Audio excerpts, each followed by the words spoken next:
Welcome viewers, welcome to our Glory Grove TV. The Iran-backed Hezbollah militia rejected new ceasefire in Lebanon on Thursday and Israel said it would not withdraw troops from the country, undermining US President Donald Trump's effort to halt fighting the forge peace with Tehran. Iran has made a ceasefire in Lebanon in condition for any peace deal with Washington and has suggested in recent days that it could intervene directly if Israel keeps up attack there. However, Hezbollah leader Naim Qassem rejected a US brokered pact between Israel and Lebanese government to halt the fighting. Hezbollah had not been party to the negotiations. There was no immediate response from Israel or Lebanon. In Washington, Trump told reporters he believed progress was being made in Lebanon and the country deserved to have peace, adding, "It's been going for a long time.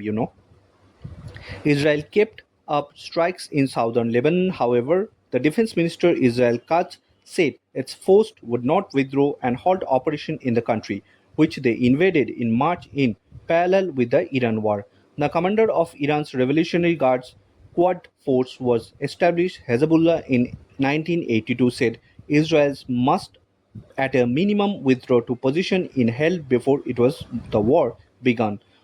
Along with the Lebanon, residents of Gaza, northern Israel, and Kuwait have all been under fire at this week, despite US arranged ceasefire that Trump said on Wednesday involves shooting in more moderate manner rather than the total halt or fighting. Iran and US forces traded attacks in the Gulf on Wednesday in one of the most intense bouts of fighting since early April, when a ceasefire halted large-scale hostilities. Iranian forces struck with airport, killing one person and injuring more than 60, authorities said, while the US military launched strikes near the Safed and Hormuz. The Oman and alleged drone attack forced the suspension of the oil loading at the mine at Faral terminal after an explosion, two people familiar with the matter said on Friday. A fifth of global oil and liquefied natural gas supplies go through the Strait of normal times, but it has been largely closed since the war began 3 months ago. Iranian oil exports have fallen to the lowest in the 6 years. Shipping data shows, but global oil prices fell about 3% on the hopes that the Lebanon ceasefire could help Washington and Iran find a diplomatic off-ramp from the war.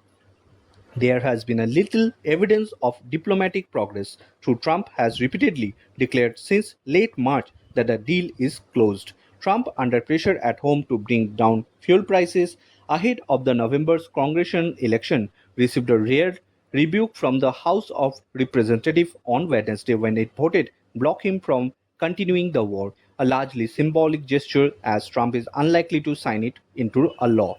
Supreme Leader Ayatollah Motazba Khamenei said on Thursday that Iran enemies had already been defeated on the battlefield and were new seek to sow internet diversion.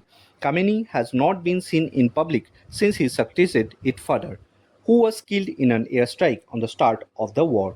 Tehran wants access to billions of dollars in oil revenue, waivers on sanctions and crude exports, a lifting of a US blockade on its ports, and leverage over the strait. Trump, who has said his top priority to stop Iran from acquiring nuclear weapons, told reporters Washington did not need a deal with Iran to get enriched uranium from the country. "I don't think they could stop us if we wanted, but there is no reason to," he said in an Oval Office in entombment. Iran says its atomic program is for peaceful purpose. The UN nuclear watchdog said on Thursday it found Iran's nuclear program largely unchanged despite 3 months of war. Bureau Report, Glory Grove TV.